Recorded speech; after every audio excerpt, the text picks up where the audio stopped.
So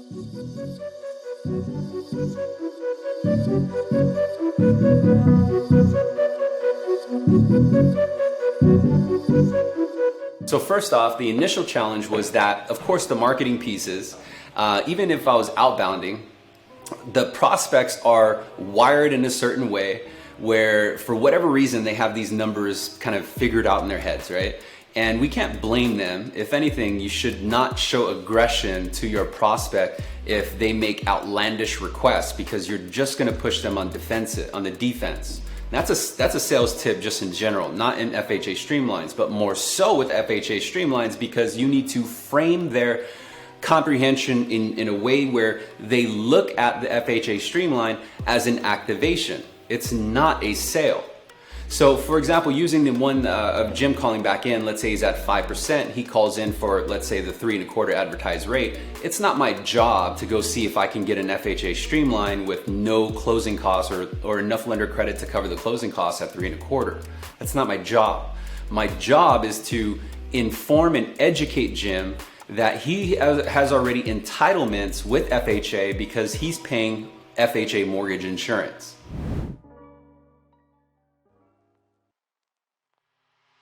Gus loves to ask, would you like to lock in the loan, or would you like to move forward, right? Another dead-end question, because again, the prospect, all they hear is, do you want to commit and marry me, right? Do you want to commit to me without doing research? That's what they hear. And so Gus never really actually gets to go through with the sale because he's always getting caught up with objections at the end. He's actually forcing the issue for the prospect to say, well, I still need to think about it, or I still need to talk to Sally because Gus, you chose to pitch me while I'm in my damn cubicle and I'm still at work and I haven't even seen my wife and me and her are fighting. So you know what? Go ahead and just send me the information. I'm gonna go ahead and try to repeat all the details, even though this is a second language to me, Gus. I'm gonna go and try to use all those wonderful acronyms and your explanation and try to repeat it to my wife if I don't forget between now and then, right? And so that's ultimately what Gus is putting himself up to, not as Geraldo though. Geraldo's smooth, he knows what's up. So he's gonna be like, hey, I can help you, but first. Very different, right? That's a statement. I can help you, but first. So instead of saying, would you like to lock in, or would you like to move forward at the end of the pitch, Geraldo knows to get the person to an emotional peak, again, by using the formula outlined within the Closing Secrets 101 of how to deliver your information in the proper way, of how to pre-frame the conversation. Geraldo already got the prospect into an emotional peak, but Geraldo never asked for the sale. You know why? Because Geraldo assumes the sale. He assumes the close, and it's always worked for him. If I had to start off all over today, what I would do is map out my territory of realtors. And so it's as simple as going to Google and just typing in local realtors, right? Or local real estate agents.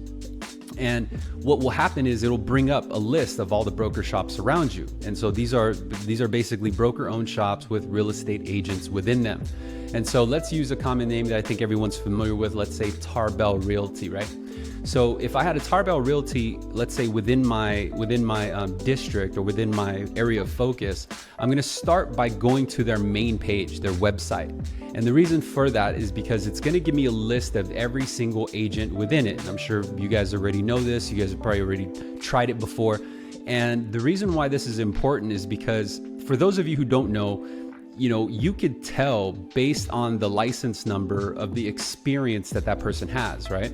So like 01 has been in the game longer than a license number that starts with 02, right? 00 has been a real estate agent longer than someone whose license number starts with 01, and so on and so forth. And so this kind of is a sign of whether or not they've been doing it for a while. And the reason why that plays a role is because, for one, I think oftentimes what we do is we'll go to that list of real estate agents and just start calling, right? And the problem with that is that we haven't positioned ourselves to even give that person a call yet, especially if we don't do our own personal recon on that individual. Does that make sense?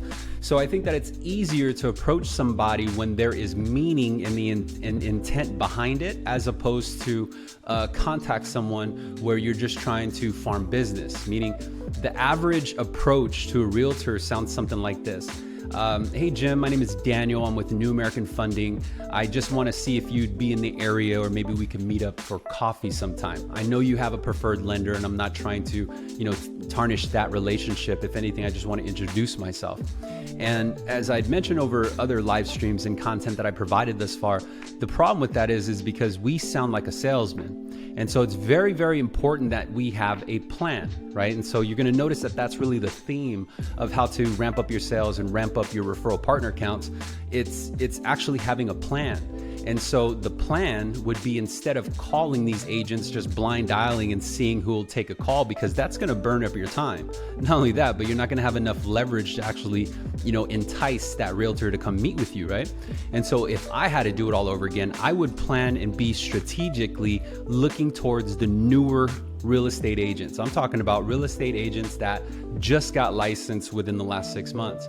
Now, here's the reason why, is because with the newer agents, they're also looking to establish themselves, meaning that they are more receptive to your message. They're more inclined to go meet with you because they need to build up their experience as well.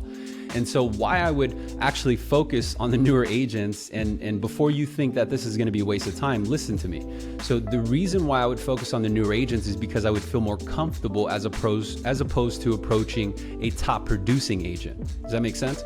So not only that, but I would also use that experience for practice. Now here's the upside, is that when you establish a relationship with a newer agent, someone who's only been licensed for between 3 to 6 months, they don't necessarily have the business to give you. However, they do have value to give you, and that is they become your mole within that office.